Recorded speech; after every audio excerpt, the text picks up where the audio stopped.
Assalamualaikum warahmatullahi wabarakatuh. Perkenalkan, nama saya Anka Riftian Ahmad Tirtana dengan NIM 1020240003. Saya Nabila Dian Anwar dengan NIM 1020240025. Saya Adrian Arendra Dermawan dengan NIM 1020240001. Dari kelompok 3.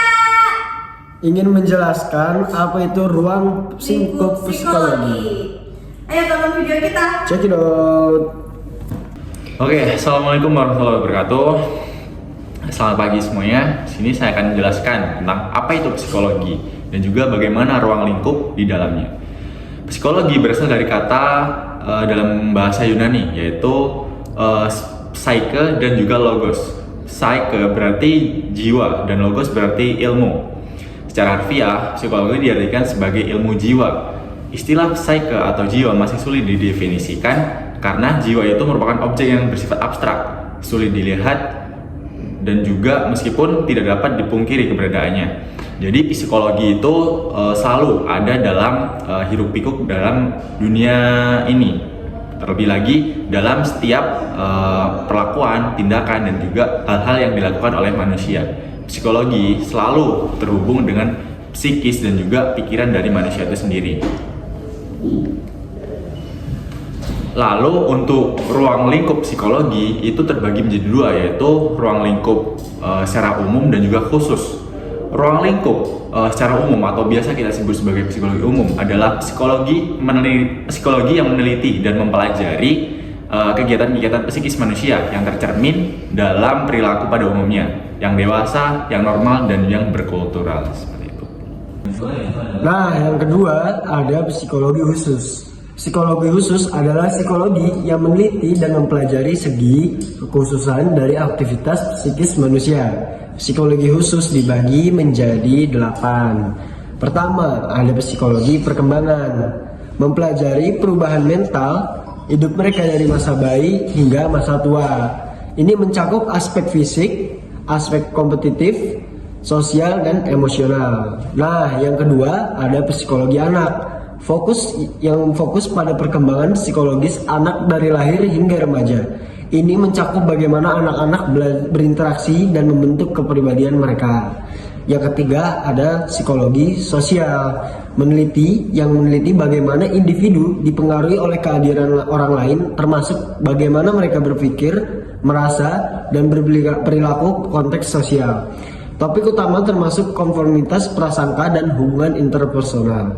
Yang keempat ada psikologi pendidikan, yang mengkaji proses belajar dan pengajaran serta bagaimana lingkungan pendidikan dapat mempengaruhi perkembangan dan prestasi akademis. Ini termasuk strategi pembelajaran, motivasi, dan kebutuhan khusus. Yang ketujuh ada psikologi industri. Di sini psikologi industri itu berfokus pada menitik beratkan aplikasi prinsip-prinsip dan efisiensi di tempat kerja.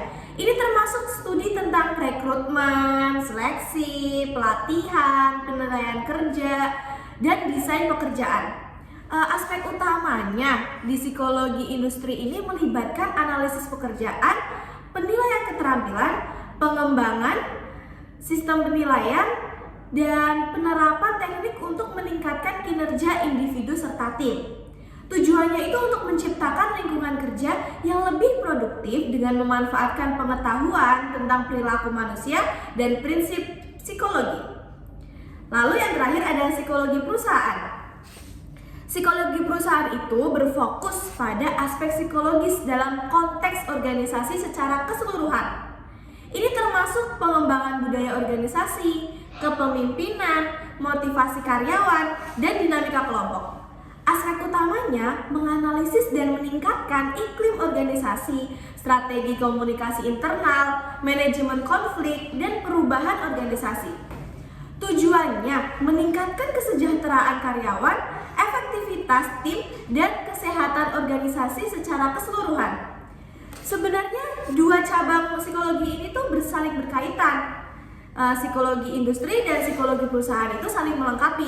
Dengan psikologi industri yang seringkali menyediakan alat dan teknik yang dapat diterapkan dalam konteks psikologi perusahaan. Misalnya, program pelatihan yang dirancang oleh psikologi industri dapat membantu dalam pengembangan kepemimpinan dan manajemen perubahan yang merupakan fokus utama dari psikologi perusahaan.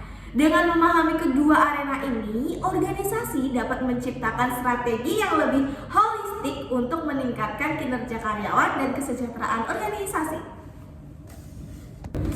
Nah, itu dia tadi video penjelasan kita tentang ruang lingkup psikologi.